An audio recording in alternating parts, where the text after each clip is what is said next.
mais esse vídeo no Velho na Torre, e aquele lance que eu vivo falando para vocês. O Velho na Torre traz vídeos aqui todas as sextas-feiras às 17h30, mas este vídeo é especial porque é Halloween.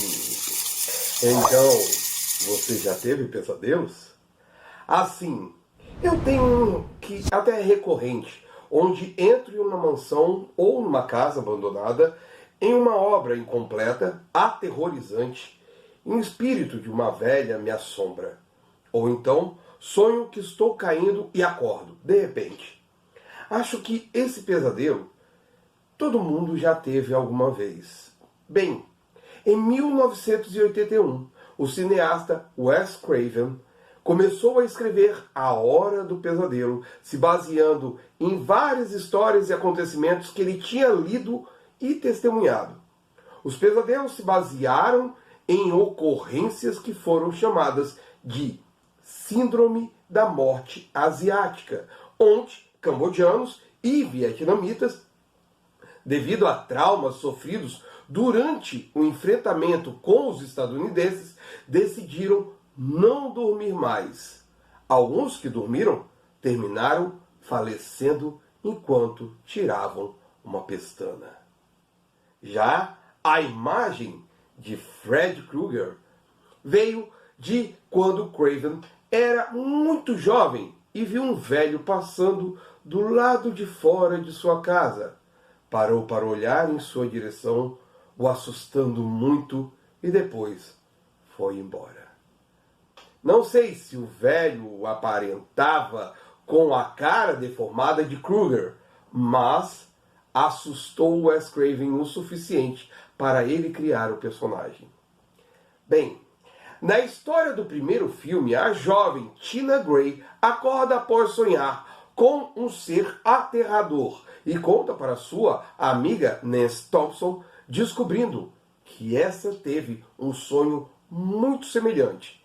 Nancy e o namorado Glenn Lentz vão dormir na casa de Tina e, no meio da noite, recebem a visita do namorado de Tina, Rod Lane. Enquanto Tina dormia com Rod, ela termina atacada por nada. Após ter um pesadelo em uma sala de aula e se queimar, Nancy fica obstinada em tentar deter Fred, mas, neste meio tempo, Rod termina sendo assassinado, morto, e o namorado de Nancy, Glenn, também. Nancy enfrenta Fred e parece vencê-lo, mas o final é uma verdadeira incógnita. A Hora do Pesadelo foi um grande sucesso de bilheteria, pois os filmes arrecadaram bem mais do que custou aos cofres da New Line Cinema, além de ser um sucesso em crítica, o que motivou a empresa de fazer uma sequência. No roteiro escrito por David Chaskin, Fred descobre uma forma de acessar o mundo dos vivos, possuindo a jovem Jess Walsh. Assim, ele não depende mais das pessoas e seus pesadelos para matá-las. Então começa a carnificina, matando um treinador e alguns alunos. Mas termina que não dá muito certo. Só que, como no primeiro filme, o final desse segundo se torna uma incógnita. Algo que se tornou recorrente na franquia de A Hora do Pesadelo. As cenas são mais grotescas, mas a história, pra mim, sério, perdeu o charme do primeiro filme. Tanto que Craven não quis nenhum envolvimento com essa continuação, recusando até mesmo de dirigi-la. Convenhamos, ele tinha razão. A ideia do nome, seja em português ou em inglês, em Nightmare on Elm Street, ou seja, um pesadelo na Rua Elm, é que Fred aterroriza as pessoas em seus pesadelos, não possuindo alguém. Bem, Craven retornou para o terceiro filme e desejava encerrar a saga de Fred Krueger. Mas o que conseguiu foi juntar ideias com o roteirista Bruce Wagner, ou Wagner, e escrever Guerreiro dos Sonhos. Outra façanha de Craven foi trazer a personagem Nancy Thompson de volta, trabalhando em uma clínica psiquiatra para jovens com problemas de sonhos. Craven e Wagner, vou botar desse jeito, seguem pelo caminho que somente uma pessoa enfrentando Fred é injusto. Então criam o exército de jovens obstinados em destruí-lo. Então, Wes Craven consegue, ou melhor, conseguiu, infelizmente, novamente, ampliando o título para outras mídias, como quadrinhos e videogames. O filme arrecadou 5 vezes mais do que custou a New Line Cinema. Teve ótimas críticas e motivou a empresa em mais uma nova continuação. Bem, no Brasil o título funciona otimamente, pois os tradutores ignoraram o fato do primeiro filme ocorrer na Rua Elm e intitularam de A Hora do Pesadelo. Mas nos Estados Unidos, assim, acredito eu que perdeu um pouco do sentido, de certa forma, pois nesse terceiro filme tudo ocorre longe da Rua Elm. Mas mesmo assim, Craven e Wagner têm toda uma lógica envolvida na argumentação, que vai desde os jovens estarem ligados às pessoas que tiraram a vida de Kruger, até o personagem ter nascido naquela instituição em uma história muito, mas muito sinistra mesmo. Mesmo sendo o criador do título e do personagem Fred Krueger, Wes Craven não poderia impedir a progressão do personagem nos cinemas, o que terminou gerando como eu disse, quarto filme.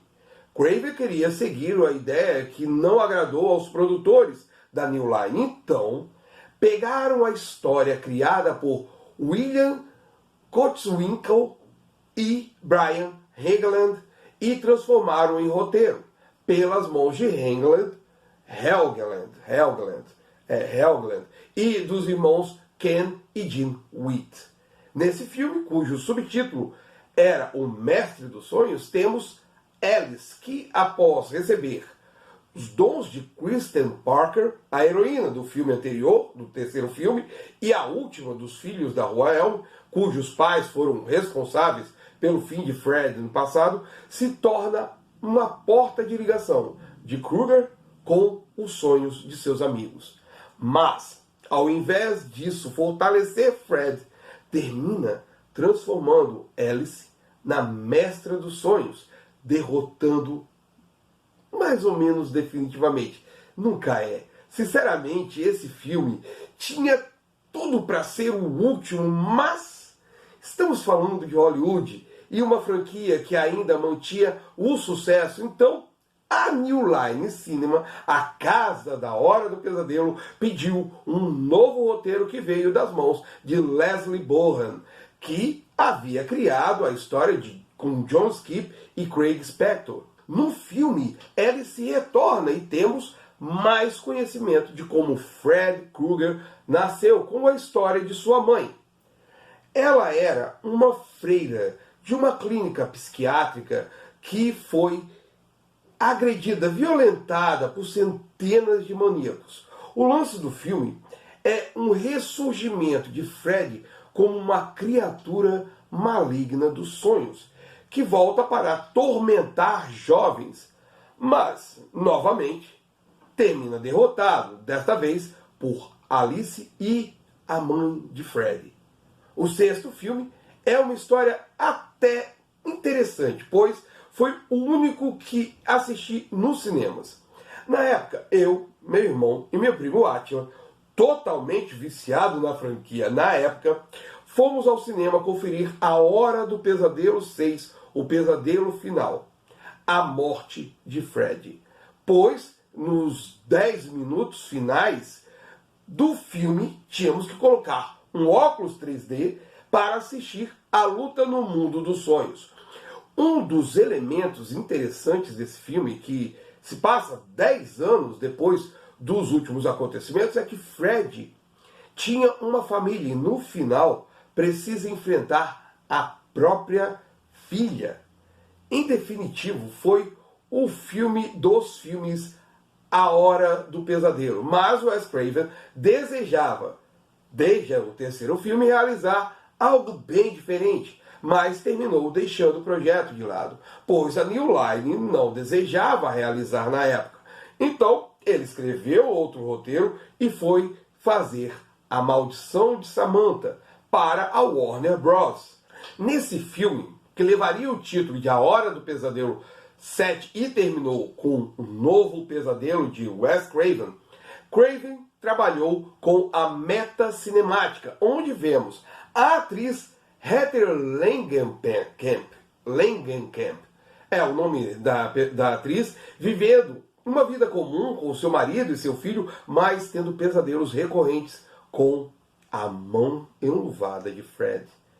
Ela termina perdendo o marido em um acidente totalmente inexplicável e seu filho também vem tendo sonhos com Fred. Neste meio tempo, a New Line chama para fazer um novo filme de A Hora do Pesadelo, e ela descobre que esse filme que o Wes Craven está escrevendo tem relação com uma entidade que gostou de assumir a forma de Fred Krueger e quer eliminar Heather, pois foi ela quem interpretou Nancy Thompson no passado. Craven consegue atravessar todos os limites com esse filme, mas seu personagem ainda terminou voltando para um crossover com outro grande vilão dos cinemas, Jason Voorhees, da série de filmes Sexta-feira 13. Ao final de Jason Vai para o Inferno, a última sexta-feira, do diretor Adam Marcus, que escreveu a história com Jay Hughley, temos uma prévia do crossover com a mão enluvada de Fred surgindo e puxando o assassino em série de Crystal Lake para o inferno. Mas o filme do encontro de ambos não vai pelo caminho de um enfrentamento no inferno.